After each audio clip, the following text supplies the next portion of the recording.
Hello, and welcome back to Directly Current, the podcast all about EV policy in the United States. This week, we're at the EV Charging Expo and Summit in Las Vegas. So we recorded from the show floor with all of the members of the EV Politics crew. Actually, sorry, not all of the members, but many of them. We'll introduce them in order, as well as a good friend, Tom Moloughney. This is a fun one. It's a really short episode from the show floor, but we also have live reactions to hearing just about an hour earlier about the 25% tariffs announcement from President Trump in regards to imported vehicles. And that's a big deal, as you can imagine, for not just EVs, but the auto industry at large. And we're going to continue to cover that and much more of the federal policy news surrounding the auto industry and EVs in future episodes. But for now, please enjoy this quick reaction from many of the team here at the EV Politics Project. We are live at the Westgate Las Vegas Resort and Casino. So we actually have a guest first. I'll introduce Tom Moloughney. Hello, everyone. Tom Moloughney from State of Charge. And I was the unlucky guy walking by the booth when this podcast started, and Mike threw a rope out and pulled me in. So here I am. Hi, everyone. And Tom is our spiritual leader, because when we were setting up the booth, he's the only practical-minded person in this outfit. And he said, take your signage and boost it on that table. And it's worked like a charm. So thank you, Tom Moloughney. And I, of course, am Mike Murphy, the founder of this crazy thing. And with me are two more people. Hi, everyone. Sarah King. I also got roped into this lovely cowboy outfit we got going on here. Focused on incentive and EV charging. Sarah is the best, and she keeps us focused on the policy and everything else. And then here is our executive director, the one and only Joe Sachs. Hey, everybody. Joe Sachs here, the executive director of American EV Jobs Alliance, EV Politics Project. And I just want to say this is my first podcast, and what a great crew it is I have to share my inaugural podcast with. So thank you all, and thank you, Max, for having me. We stole Joe from Rhode Island politics, and he's never been to jail, which is rare there. So, Especially with a name like Joe Sachs. yes. You know, like you should be in one of the Italian-American groups coming from New Jersey, where I live. Call Joey Sachs. He'll take care of it. He'll fall right out of the loading dock. Nobody will know. And they'll fix your EV charger for you, too. Yeah, well, Sarah has to leave us in a few minutes, but while we have everyone here, let's just go over. We talked with so many people, so many companies today. What are some of the most interesting entrepreneurs or things we came across? There are a couple. I'll start. They had me on a panel today where I made the embarrassing mistake of not seeing Tom at his hand raised, and we could have quizzed some people from Rivian and Ford Pro who were great on the panel, and Electrify America. And we had some tough questions, but it's been a great day. I'm really interested in the fast charge. I'm a fiend for level 2, especially in multifamily. But hardware-wise, there's a lot going on with these battery-based fast charging systems that can go places where the power grid is trickier, takes you 3 years to do. There's ADS Tech from Germany is here. Very interesting hardware. Electric Era from Seattle and others. So I was going to school on that stuff, as well as just meeting a ton of people from everything. And now Sarah and Max were frontline on the booth, getting a lot of the incoming. We were giving out bottle openers and beer koozies too, which is a good trick. But you guys, what were interesting things that happened here? I think mainly the bumper stickers. There are a lot of organizations that came up today that are talking about manufacturing in the States, talking about job development in the States and keeping jobs in the country. Certainly a lot of organizations talking about moving their facilities here, talking about moving their businesses here, and what that means for them in the long run. And I think that's where this project and this organization falls in line with directly what's needed all around. Yes, I just want to jump on that. I think one of the takeaways for me today is like this dichotomy and paradox of the excitement and enthusiasm of this space, but also the fear and uncertainty of this political climate and what this new administration, what congressional negotiations might yield for this product category. And I think it's just really important that we try and keep momentum going here. We do everything we possibly can to ensure that there's money and energy and effort invested in this space. And it's exciting to hear that folks are interested in joining our cause and making sure that the kind of key provisions that have boosted this space for so long are going to stay in place. But I just want to send out the bat signal to those listening. Please help us. We're desperately trying to make the case for these critical EV incentives to stay in place and for the momentum and energy we felt today to keep going, but they're at risk. So I'll pause there, but that was my takeaway. I, of course, stopped at so many of the charger booths, but I was honestly overwhelmed with the amount of charging equipment. So what I tried to do is take a look at some of the different types of electric vehicle charging, let's say accessories or so forth this area. I found two really interesting. One was called Cat Strap, and it is they're nothing to do with cats. They make anti-theft cable coverings. And I don't know if anybody had seen recently, Tesla put out a video where they're working on a possible theft deterrent for their cables, that when somebody cuts the cable, it shoots dye at them. Like it blows up and like the bank robber yes, thing. exactly. But it covers them in paint. What I didn't realize is this Cat Strap company, it's their technology. Tesla didn't mention that when they talked about what they're working on, but it's their technology, and they have the cables here that take a half an hour to cut through. Even with an angle grinder, you can eventually get through it, but no thief wants to be out in the parking lot for half an hour grinding with a 5-foot stream of sparks. That was interesting. Can we demo it? Can we get Joe to try to cut the table and see if the blue ink washes off? I think they'll let you bite it, but maybe not. And then there was another thing that was really interesting. I just was talking to them, and I forget the name. I think it was Fire X, but there's a company making flame, like a retardant, like fire extinguishers for lithium-ion batteries. The big problem with lithium-ion batteries in EVs is when the cars do have a fire, and occasionally they do, that it's not at a greater risk than a combustion vehicle to have a fire. But when you store that much energy, anything's going to occasionally have fires.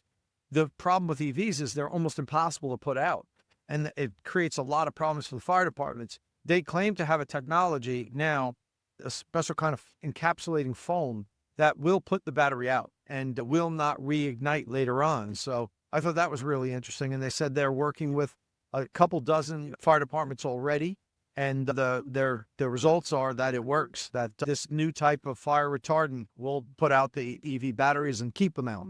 That'll be a huge hit in municipal sales if it works and the price point is right. Yeah. What do you guys, I'll tell you, there was one, this thing is a huge show. There are two big, every kind of fast charger here, brands I've never heard of, the brands you have, the installers, software, and a lot of good energy despite the worry about concern. But boy, I felt a little chill go through the crowd today when the news wires hit about a proposed 25% tariff on all vehicles, which apparently hit the news today. Were you guys vibing that too? Yeah, I felt the chill. Yeah. I was talking to a few organizations that I've known for a long time, and everyone pretty much saw a break and had their heads down for half a minute. But I think within that too, everyone started talking about how to band together within the industry. We hear breaking news like that a lot these days. And there's a lot of movement constantly, and it's important to stay up to date. But at the same time, I'm seeing a lot of industry balance and camaraderie in terms of what folks are actually wanting to accomplish. So things will happen on the news cycle, certainly, but we've got each other. Yeah, no, it's true. Somebody from one of the big auto companies came by. It looked like they'd seen a ghost right after it did. Are they trying to make our lives terrible? It's crazy because the national politics is imported vehicles. We're all here in America, but you go to a trade show like this and the entrepreneurs, the business people, they're Chinese, they're Canadian, they're US American, they're English, they're some other brand of European, but our friends at Kempower had amazing puffins at their booth, right? But there's been so much great technology and energy in this space, puffins included, from everyone. And that's the spirit of globalism, that's the spirit of working together. And lots of these people want there to be sustainable jobs if they can have plants in the U.S. Case in point, BMW right now and Volkswagen, Toyota have massive manufacturing in the U.S., regardless if they make mostly combustion vehicles. Hyundai, massive Hyundai plant too. there. Yeah. And in EVs, it's only getting better, which maybe means they're more tariff proof. But so far, lots of stuff is still imported, and this tariff news, it's terrifying people. It's in the current climate, it's impossible for these companies to function and plan. Every week, they're getting hit with some other crazy new tariff or idea. We don't benefit from that. We really don't. I understand perhaps it's used as a negotiating tactic. There's a lot of different ways you can negotiate. I don't see how these broad tariffs like this are going to help our economy, our jobs. It's mind-boggling to me sometimes, guys, to really see this news cycle of how we're treating some of our good trade partners and friends and allies by slamming these tariffs on their products. They're just reciprocate. We export a lot of different products. You want to tariff their cars? Go great. They're going to tariff our grain and our bourbon and other things that are made here. Who wins? Just keep tariffing each other until nobody buys anything but the stuff that's made in their country. It's just, I don't know. I don't know where we're going with this, but it doesn't seem like it's in good direction. I'll tell you, if this continues, I won't be surprised that in 18 months to 2 years, the Canadian government says we got all our auto plants half shut down so let the Chinese in. Yeah. And China's been more than happy to take over the Canadian auto market, which they're capable of doing. So other than that low beat, it was pretty upbeat. Max, any other observations here? And then I'll tell our listeners our big finish tonight, what we're going to do before another great day tomorrow here. Yeah, Tom mentioned one company in EV fire safety. We also were booth neighbors with EV Safety, who made fire blankets for fire departments, also super important. So I love that, like, every little possible niche you can imagine. By the way, Sarah's leaving us. Thanks for her. It's Sarah's birthday. She's off to much more fun in Vegas. And we have the bail money ready, Sarah, so don't crazy. You're my first Thanks. All right. Thanks, everyone. All right. See you. Thank you to Sarah. And of course, she also keeps all of the lights on for us as well.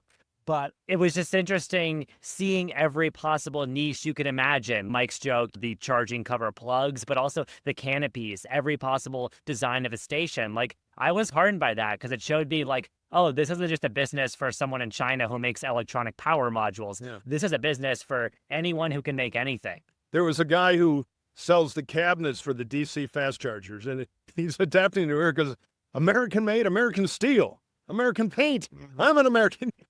But yeah, every kind of part, every kind of clever new idea, a lot of software people. It's been great. But here's our big finish. This thing is being held at the Westgate Hotel in Vegas, which used to be the Hilton. But before that, it was the International, home of the great Elvis Presley. This is where Colonel Parker came to put Elvis into Vegas. So tonight, we've got tickets to The King is Back. They've got an Elvis salute show, so that's going to be our high entertainment before we hit the booths again tomorrow.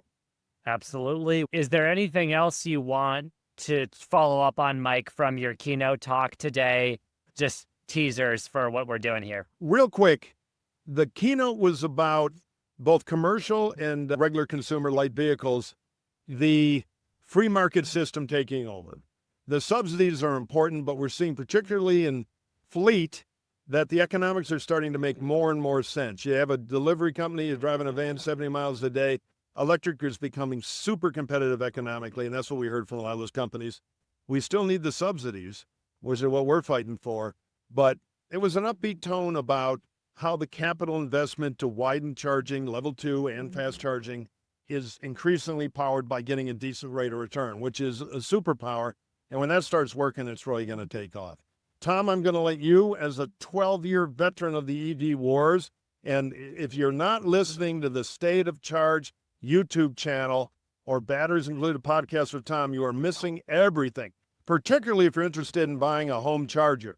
There's only one place you need to go, which is either Tom's channel or his website. So, Tom, you're going to wrap us up here with some insight as somebody who really knows this EV space.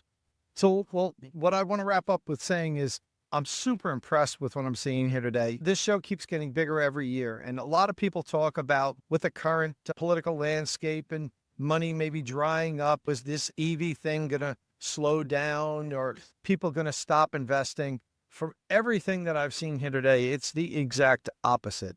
The evolution, the transition to electric vehicles is stronger than ever right now. There are more companies pouring millions and millions of dollars into infrastructure, into equipment, battery storage. It's not a matter of Biden supporting EVs or Trump not supporting EVs. The industry is going to move forward regardless.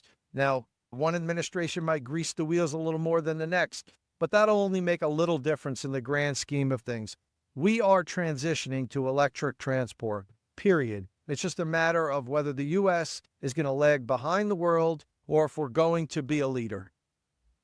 Yeah, very inspiring, Tom. I just want to make one more note.